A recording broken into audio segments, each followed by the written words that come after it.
So ayun guys, ito nga pala yung mga nag-good catch natin, naipon na natin. Bali, himasin na lang natin to ng konti, ayusin lang natin yung mga mga minor dents. Tapos ready to benta na natin to. Buy and sell natin to guys. Unang-una ito, nabili natin kagahapon lang. Ito anong tawag dito ya? Parang ano siya, training wheel, parang ano rin siya, yung dyno. Yung pwede ka magpedal, tetestingin mo yung ano. Mabigat kasi yan. Lalagay dito yung mga mga MTB, mga bike. Tapos pag magbabike ka diyan, yung ano niya, hindi parang magbabike ka na hindi na under, di ba? Oo, talaga naman. Mas pwede ka daw mag-charge dito. Yan, kung ayaw mo lumabas sa outdoor, Yan, indoor ka lang. magi-indoor ka lang. Top speed ka sa bahay nyo, parang ganun. Kaya making gumaganon-ganon. Parang treadmill. Parang treadmill siya. Treadmill siya ng bike. Bali ito, nag-get namin siya ng magkano ba? 1.8. 1.8 sarado. Siguro konting ayos na nandito. No issue naman siya guys. Kung hindi natin siya i-restore, as is siya tol, pwede natin to pass brake. Pass brake na. 1.8 siguro pass brake natin to 6K. 6K pa eh. Hindi tayo karmahin yan. Next naman natin ditong unit. Eto guys. Wayboard.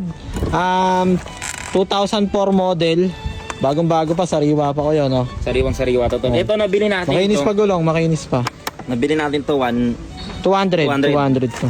Ang ano lang nito tol, hindi siya pero kasi nito yung mga tinatawag na yung top of the line. Oh, top Hindi of siya top of the line sa series niya sa 2004 model kasi hindi nailaw yung gulong niya.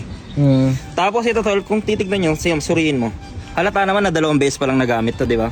Kaya kung 200 natin to nabili, makatwira na yung presyo nito sa 1.5. Oo, pwede na yan. Kaso may issue lang to kaya may bawas pa konti, nego pa yan kasi na-repaint no. Ito tol, waveboard siya, pero hindi siya nag-wave.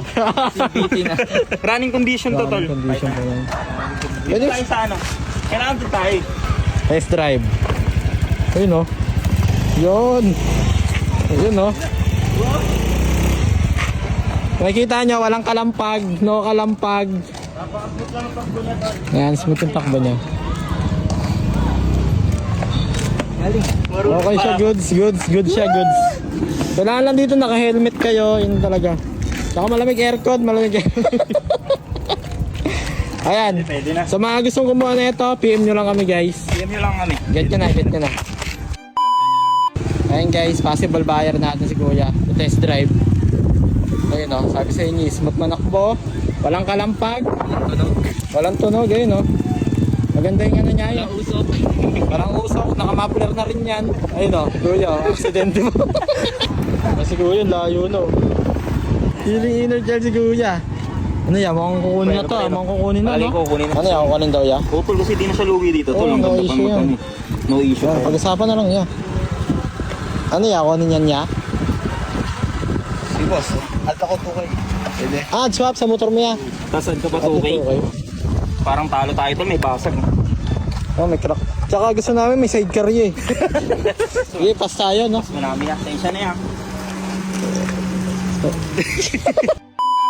At ayun na nga guys, ito pa nga pala yung isa pa natin binibenta. Ito yung nabili natin nakaraan pa sa Latagan. Bali, ito guys, may konti siyang issue kaya ipapagawa pa namin yung karburador niya. Tapos ipaparepaint namin siya. Pinag-iisipan namin kung Candy Red ba or Subaru Blue. Kaya abang-abang na lang kayo dyan guys. Paunahan na lang, swerte makakuha niyan. At syempre ito naman guys, yung napakalaking pakinabang na nabili namin kahapon sa Latagan. Ito, parang pinag-iisipan namin guys kung ibebenta namin to kasi parang ayaw pa namin siya i-let's go. Pero baka malaki yung chance na ipabidding namin to. Pero ngayon guys, dahil nasaya na naman nga pala namin 4 minutes ang buhay nyo, kaya hanggang dito na lang muna. I love you all!